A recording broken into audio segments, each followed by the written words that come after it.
Hello friends, this is Akanksha Singh. Welcome you on YouTube channel way to Z F. ये आज है practice set number 8। इसके पहले 7 classes upload हो चुकी हैं, तो उनको भी आप ज़रूर देखिएगा। और इसका अलग से पूरा प्लेलिस्ट है UGC नेट 2022 के नाम से, वहाँ पे आपको सारे वीडियोज़ मिल जाएंगे। तो स्टार्ट करते हैं। एंड इससे पहले अगर अभी तक आपने चैनल सब्सक्राइब नहीं किया है तो चैनल को भी सब्सक्राइब जरूर कर लीजिएगा और अपने फ्रेंड्स के साथ ज़्यादा से ज़्यादा शेयर करिए। ये कुछ सोशल मीडिया हैंडल्स हैं। ये है टेलीग्राम ग्रुप का चैनल। यहाँ पे आपको शाम को डेली क्विज़ेस मिलते हैं और सारे PDF आपको यहाँ पे मिलेगा, सारा कुछ free of cost. Instagram page है, ये फेसबुक पेज है। अगर कोई वीडियो का लिंक आपको या कोई वीडियो आपको यूट्यूब चैनल पे नहीं मिलता है तो उस वीडियो का लिंक आपको यहाँ पे मिल जाएगा। तो सबसे पहला क्वेश्चन है, nutritional assessment is a systematic process of. Nutritional assessment is a systematic process of means जो न्यूट्रिशनल असेसमेंट करते हैं तो एक प्रोसेस होती है, उसमें क्या फॉलो करते हैं? Collecting information, interpreting information, both A and B, none of this. Collecting information means जिसका भी हमको न्यूट्रिशनल असेसमेंट करना है, जिसके बारे में भी हमको न्यूट्रिशनल असेसमेंट करना है या उसका जो भी न्यूट्रिशनल स्टेटस है वो पता करना है, वो इन्फॉर्मेशन कलेक्ट करेंगे। जो इन्फॉर्मेशन कलेक्ट करेंगे उसके बाद फिर हम उसको इंटरप्रेट करना मीन्स उस इन्फॉर्मेशन को, जो भी हमें पास डेटा इकट्ठा हुआ, जो हमको इन्फॉर्मेशन मिली है, उस इन्फॉर्मेशन को यूज़ करना, उसके अकॉर्डिंग काम करना। तो सी ऑप्शन सही हो जाएगा, both A and B. And next question है, which of the following are techniques of nutritional assessment. और न्यूट्रिशनल असेसमेंट की टेक्निक्स क्या क्या हैं? तो ऑप्शंस क्या हैं? Anthropometric, biochemical method, clinical method. ये तो 3 टेक्निक्स हो गई। एक टेक्निक और है, वो है डाइटरी मेथड। टोटल 4 टेक्निक्स हैं न्यूट्रिशनल असेसमेंट की। अगर किसी पर्सन का हमको न्यूट्रिशनल असेसमेंट चेक करना है तो एक तो एंथ्रोपोमेट्री, दूसरा बायोकेमिकल, तीसरा क्लिनिकल और फोर्थ डाइटरी असेसमेंट। ये 4 मेथड हैं किसी का भी न्यूट्रिशनल स्टेटस को असेस करने का, चेक करने का। तो ऑल ऑफ दीज जो ये है इसका करेक्ट आंसर हो जाएगा। नेक्स्ट क्वेश्चन आता है, different type of anthropometric measurement includes. तो हमने अभी पढ़ा कि एंथ्रोपोमेट्रिक मेजरमेंट जो है वो एक न्यूट्रिशनल असेसमेंट मेथड है। तो एंथ्रोपोमेट्रिक मेजरमेंट में क्या होता है, जो भी ऐसे डेटा हैं जिनको हम मेज़र कर सकते हैं, जैसे BMI, body mass index, skin fold thickness, head circumference, height, weight, जिन चीज़ों को हम मेज़र कर सकते हैं वो चीज़ें आती हैं एंथ्रोपोमेट्रिक मेजरमेंट में। तो ऑल ऑफ दीज जो है ये करेक्ट आंसर हो जाएगा। नेक्स्ट क्वेश्चन आता है, question number 4, which of the following disease can be detected by clinical assessment. तो क्लिनिकल असेसमेंट से कौन सी डिजीज़ को हम एसेस कर सकते हैं? हमने एंथ्रोपोमेट्री में पढ़ा कि जहाँ से हम मेजरमेंट ले सकते हैं, जैसे हाइट, वेट, हेड सर्कमफेरेंस, ये सब ये आता है एंथ्रोपोमेट्री में।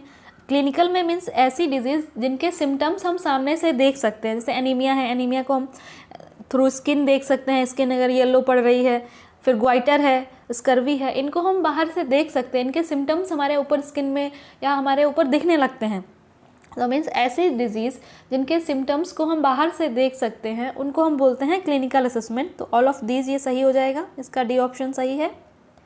नेक्स्ट क्वेश्चन आता है, 24 hour dietary recall method is a measure to assess through. अब हमने पढ़ा 24 आवर डाइटरी रिकॉल मेथड, यहाँ पे हम बात कर रहे हैं डाइट की। तो हमने अभी बात की एंथ्रोपोमेट्री, क्लिनिकल, उसके बाद क्या आया है डाइट। तो जहाँ पे हम डाइट की बात कर रहे हैं तो सिंपल सी बात है, वो डाइटरी असेसमेंट में आएगा। 24 आवर डाइटरी रिकॉल क्या है, इसमें 24 आवर्स में किसी भी पर्सन ने क्या क्या खाया है उसका पूरा इन्फॉर्मेशन कलेक्ट करना 24 आवर्स का, उसको हम बोलते हैं 24 आवर डाइटरी रिकॉल मेथड। तो ये आएगा डाइटरी असेसमेंट में। नेक्स्ट आता है, national nutrition mission which is celebrated from September 1 to 7 was aimed to। National nutrition mission every year 1 सितंबर से 7 सितंबर के बीच में इस पूरा वीक सेलिब्रेट किया जाता है। तो ये बताना आपको ये है कि नेशनल न्यूट्रिशन मिशन कब लॉन्च किया गया था, इसकी डेट आपको बतानी है प्रॉपर कि नेशनल न्यूट्रिशन मिशन कब लॉन्च किया गया था। और इसका मेन एम क्या है, इसके ऑप्शंस देखते हैं, provide supplementary nutrition, provide health care services, make people aware about important tips of their health and wellbeing, both A and B. तो अगर हम बात करें नेशनल न्यूट्रिशन मिशन, इसका जो मेन एम है वो है कि लोगों को अवेयर करना कि हेल्थ क्यों इम्पॉर्टेंट है और उसको हेल्दी रहने के लिए क्या टिप्स हैं, क्या करना चाहिए। तो मीन्स हेल्दी लाइफ स्टाइल के लिए लोगों को अवेयर करना, हेल्थ के लिए लोगों को अवेयर करना, ये है नेशनल न्यूट्रिशन मिशन का मेन एम। तो ये लॉन्च कब किया गया था, इसका प्रॉपर डेट आपको बताना है कि नेशनल न्यूट्रिशन मिशन कब लॉन्च किया गया था।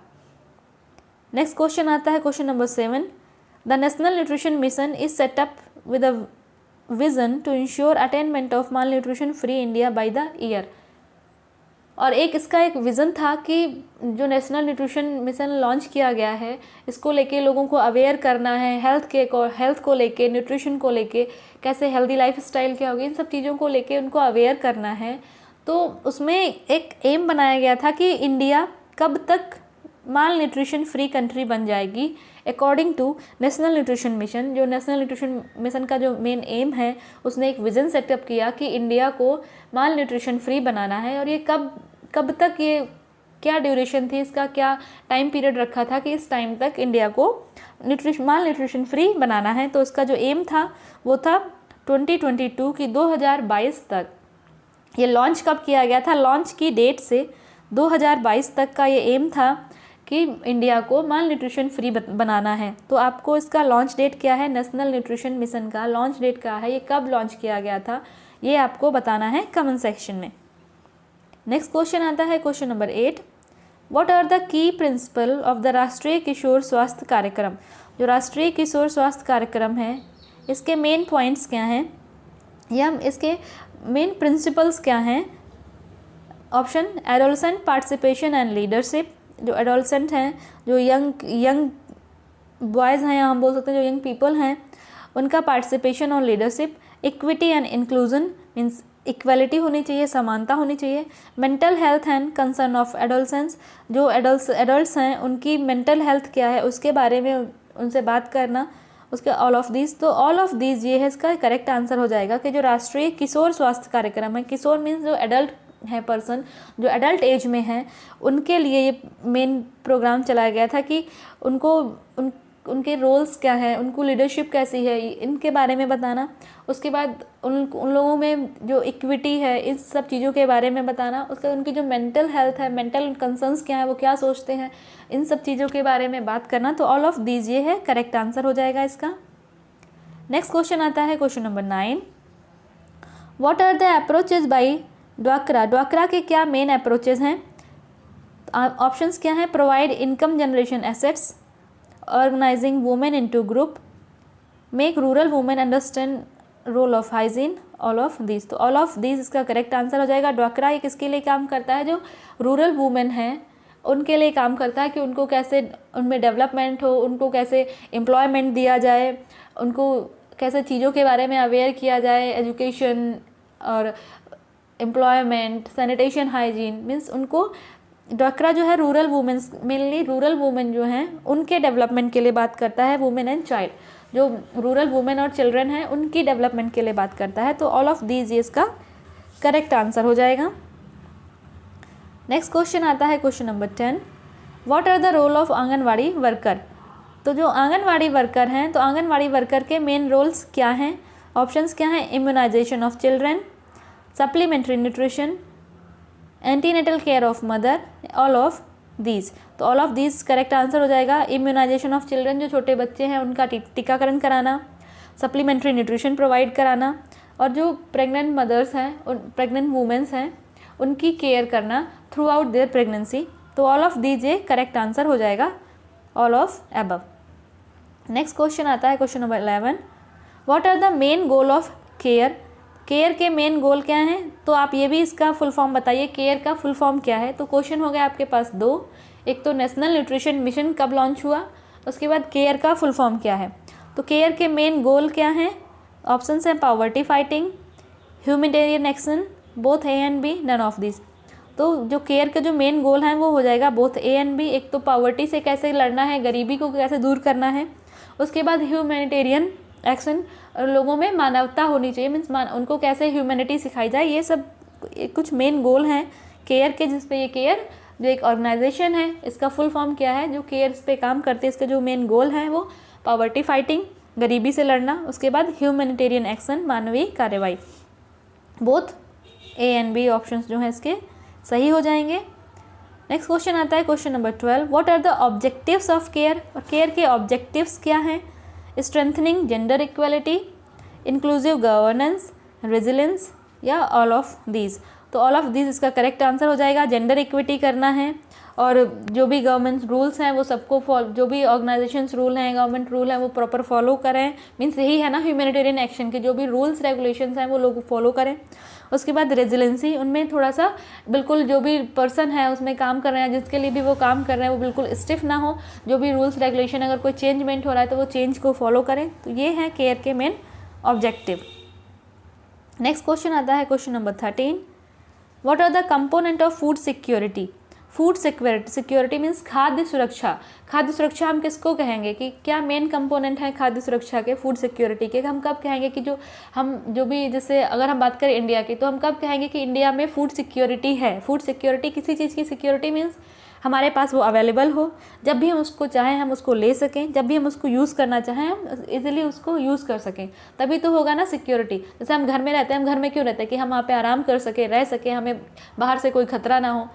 तो यही है ना सिक्योरिटी का मीन्स। तो यहाँ पे अगर हम बात करें फूड सिक्योरिटी, तो अगर हम फूड सिक्योरिटी की बात करते हैं तो वो अवेलेबल होनी चाहिए, हर एक पर्सन के लिए वो अवेलेबल हो, वो लोग उसको यूटिलाइज़ कर सकें, और वो इतना भी डिफ़िकल्ट ना हो कि हर कोई उसको एक्सेसिबल ना कर सके, हर कोई उसको हर किसी तक ना पहुंच पाए, ऐसा भी नहीं होना चाहिए। जैसे अगर हम बात करें एजुकेशन सिस्टम की, बहुत ज़्यादा अगर हम किसी हायर इंस्टीट्यूशन की बात करें तो हम बोल सकते हैं कि अपर क्लास वहाँ पे लोग उसको अफोर्ड कर पा रहे हैं, बट लोअर क्लास के लोग उसको अफोर्ड नहीं कर पा रहे। तो ऐसा नहीं होना चाहिए, एसेसिबिलिटी प्रॉपर होनी चाहिए, यूटिलाइजेशन हो, अवेलेबिलिटी हो फूड की, तब हम बोलेंगे कि फूड सिक्योरिटी है। तो ऑल ऑफ दीज इसका करेक्ट आंसर हो जाएगा। नेक्स्ट क्वेश्चन आता है क्वेश्चन नंबर 14, स्टेटमेंट नंबर 1 क्या है? SNP means special nutrition programme was launched by ministry of social welfare government of India. Its objective is to improve nutritional status of pregnant women only. तो अगर हम बात करें special nutrition programme जो कि ministry of social welfare government of India ने इसको launch किया है, ये तो सही है। स्टेटमेंट नंबर 1 सही है कि स्पेशल न्यूट्रिशन प्रोग्राम को जो ministry of social welfare government of India ने लॉन्च किया, ये सही है। अब स्टेटमेंट 2 क्या है? Its objective is to improve nutritional status of pregnant women only. Special हम इसको बोल सकते हैं सप्लीमेंट्री न्यूट्रिशन प्रोग्राम। यहाँ पे 2 हैं, SNP, special nutrition programme, supplementary nutrition programme. तो अगर हम सप्लीमेंट्री न्यूट्रिशन प्रोग्राम की बात करें तो ये स्पेशल किसी एक पे फोकस नहीं करता है कि सिर्फ प्रेग्नेंट वुमेन्स जो हैं उनको ही सप्लीमेंट्री न्यूट्रिशन मिलेगा, नहीं। इसमें हर कोई आता है, प्रेग्नेंट वुमेन, लैक्टेटिंग मदर और वल्नरेबल चाइल्ड 3 to 6 ईयर, सभी के पर वो काम करता है कि सबको सप्लीमेंट्री न्यूट्रिशन प्रोग्राम मिले, किसी एक ग्रुप को लेके फोकस नहीं करता है। तो स्टेटमेंट नंबर जो 2 है वो गलत हो जाएगा। तो सही कौन सा है? ओनली स्टेटमेंट नंबर 1 जो है ये सही है। और हमने जो असेसमेंट, न्यूट्रिशनल असेसमेंट मेथड की बात की थी, एक तो एंथ्रोपोमेट्रिक, वो आपको बताएगा जो भी मेजरमेंट्स होते हैं बॉडी के वो एंथ्रोपोमेट्रिक में आते हैं, जैसे लाइक हाइट, वेट।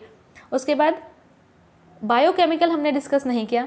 तो बायोकेमिकल मीन्स जो भी हम ब्लड टेस्ट कराते हैं या हम जो लैब में जाके हम जो टेस्टिंग कराते हैं, इस टाइप के जो भी हमको स्टेटस चेक कराना है वो आता है बायोकेमिकल में। उसके बाद आता है क्लिनिकल असेसमेंट। क्लिनिकल में जो हम बाहर से अपीयरेंस में देख के जो सिम्टम्स हम रिकॉग्नाइज करते हैं उसको हम बोलते हैं क्लिनिकल। उसके बाद आता है डाइट्री में मीन्स जो हमारे फूड से, जो हमने प्रॉपर पूरे दिन में क्या खाया, जो हमारे डाइट से रिलेटेड है, उसको हम बोलते हैं डाइट्री असेसमेंट मेथड। और जो क्वेश्चंस हैं 2 आपके लिए, एक तो नेशनल न्यूट्रिशन मिशन कब लॉन्च हुआ और केयर का फुल फॉर्म क्या है। नेक्स्ट क्वेश्चन है क्वेश्चन नंबर 15, इसमें मैचिंग है। इसमें देखते हैं क्या है। List 1 is list, match the list 1 with list 2। List 1 में क्या है? ड्वाक्रा, ICDS, CFTRI, SNP। तो ड्वाक्रा क्या था? Development of women and children in rural areas, ये है 2। उसके बाद ICDS का फुल फॉर्म क्या है? Integrated child development services 1। CFTRI central food technology research institute 4। उसके बाद SNP स्पेशल न्यूट्रिशन प्रोग्राम इस 3। 2143 ऑप्शन नंबर ए जो है ये इसका करेक्ट हो जाएगा। सो क्वेश्चन आपके लिए क्या था कि नेशनल न्यूट्रिशन मिशन ये कब लॉन्च हुआ, केयर का फुल फॉर्म क्या है, ये 2 आंसर्स आपको कमेंट सेक्शन में बताने हैं। एंड अगर वीडियो आपको अच्छा लगा है तो ज़रूर बताइए एंड अपने फ्रेंड्स के साथ ज़्यादा से ज़्यादा शेयर करिए। अभी तक आपने अगर चैनल सब्सक्राइब नहीं किया है तो चैनल को भी सब्सक्राइब जरूर कर लीजिए। मिलते हैं नेक्स्ट वीडियो में, तब तक के लिए wish you all the very best, good luck, bye bye.